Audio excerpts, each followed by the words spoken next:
সংসদে হামলার ঘটনায় অভিযুক্ত ললিত ঝায়ের পরিচিত এই নীলাক্ষ আইচ তার বাড়িতে ইতিমধ্যেই তদন্তকারীরা পৌঁছেছে। তবে ক্যামেরার সামনে তিনি কি বলছেন শুনুন।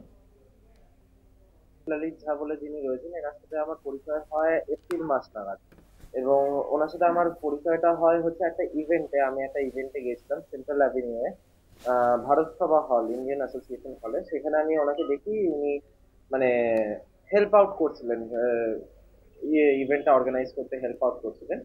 তো সেইখান থেকে আমার সাথে ওনার পরিচয় হয়, এবং আমি ওনাকে তখন বলেছিলাম, যেহেতু দেখছিলাম এরকম অ্যাক্টিভলি কর্মঠভাবে উনি পুরো সেমিনারটা অর্গানাইজ করছেন, আমি সেইটা দেখে ওনাকে অ্যাপ্রোচ করেছিলাম আমাদের অর্গানাইজেশনে আসার জন্য। তো সেইভাবে ওনার সাথে আমার পরিচয় হয়। কোনো সিকিউরিটি সার্ভিস যদি আমাকে এই বিষয়ে কিছু জিজ্ঞেস করতে চায় বা আমার মাধ্যমে যদি কোনোভাবে এটার সহায়তা হয়, আমি অফকোর্স সেটাতে সাহায্য করতে রাজি আছি। এবং মানে সরকার যেভাবে যদি আমার এই বিষয়ে সহায়তা দেয়, আমি সেটা করতে রাজি আছি। কোনো ধরনের আর ফার্দার ওই ফোন থেকে কোনো আমাকে একটা ভিডিও পাঠিয়েছে। হ্যাঁ, উনি আমাকে মেসেজ করেছিলেন যে এই ভিডিওটা রাখতে এবং এটার মিডিয়া কভারেজ দেখতে। তারপরে তুমি সেটা ডাউনলোড করেছিলে? সেটা আমি হানাদারিতে অন্যতম অভিযুক্ত ললিত ঝা। এই ললিত ঝায়ের বন্ধু নীলাক্ষ আইচ, যার কথা আপনারা এই মুহূর্তে শুনলেন। নীলাক্ষর বাড়ি উত্তর চব্বিশ পরগনার হালি শহরে। ব্যারাকপুর কমিশনারেটের পুলিশ ইতিমধ্যে সেখানে পৌঁছেছে। সংসদে হানাদারিতে বাংলা যোগ ইতিমধ্যেই 6 জনকে এই ঘটনায় গ্রেফতার করা হয়েছে। মূল অভিযুক্ত ললিত ঝায়ের খোঁজও তল্লাশি চলছে। নীলাক্ষ আইচের সঙ্গে কথা বলেছেন আমাদের প্রতিনিধি।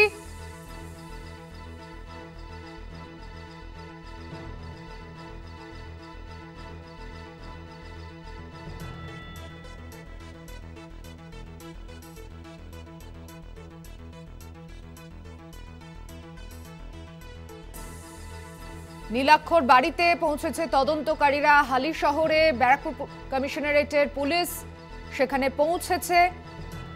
কি যোগ রয়েছে ললিতের সঙ্গে, কি সম্পর্ক রয়েছে তার?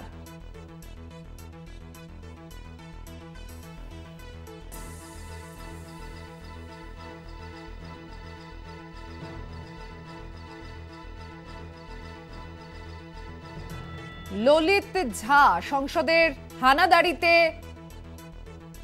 অভিযুক্ত ললিত ঝায়ের বন্ধু হিসেবে পরিচিত এই নীলাক্ষ আইচ সাম্যবাদী সুভাষ সভার সভাপতি। নীলাক্ষ বাংলায় দীর্ঘদিন সমাজকর্মী হিসেবে কাজ করেন। কথা বলবো, টেলিফোনে রয়েছেন প্রতিনিধি শুভজিৎ সিং। শুভজিৎ, নীলাক্ষর বাড়িতে তদন্তকারীরা রয়েছেন, কি খবর আসছে এখন ওখান থেকে? দেখো সুচন্দ্রমতি, এখনো পর্যন্ত ব্যারাকপুর পুলিশ কমিশনারেটের জেঠিয়া থানার যারা পুলিশ আধিকারিকরা রয়েছেন তারা ইতিমধ্যে জিজ্ঞাসাবাদ করছেন, এবং সূত্রের খবর অনুযায়ী যে জানা যাচ্ছে, দিল্লি থেকে একটি তদন্তকারী অফিসারদের একটি টিম তারা হয়তো আজকে আসতে পারেন জিজ্ঞাসাবাদের জন্য নীলাক্ষর সঙ্গে কিভাবে ললিত ঝায়ের পরিচয় হলো। নীলাক্ষ আগে জানিয়েছে যে নীলাক্ষর যে স্বেচ্ছাসেবী সংগঠন রয়েছে, সেই স্বেচ্ছাসেবী সংগঠনের কাজ দেখে ভালো লাগে হচ্ছে ললিতের, এবং তারপরেই নীলাক্ষর সাথে তার যোগাযোগ হয়, এবং নীলাক্ষর যে এনজিও রয়েছে তার সঙ্গে তার অংশ হতে চায় এই ললিত, এবং তারপরেই কিন্তু নীলাক্ষর সঙ্গে ঘনিষ্ঠতা বাড়ে। এবং আজ সেই সব বিষয়গুলো নিয়ে কিন্তু জানতে ইতিমধ্যে জিজ্ঞাসাবাদ চলছে ভিতরে। নীলাক্ষর বাড়িতে এখনো পর্যন্ত ব্যারাকপুর পুলিশ কমিশনারেটের তদন্তকারী অফিসার তারা রয়েছেন, এবং দিল্লি থেকেও একটি টিম আসছেন তদন্তকারীদের, এমনই সূত্র মারফত জানা যাচ্ছে। সুচন্দ্রিমান, ধন্যবাদ শুভজিৎ।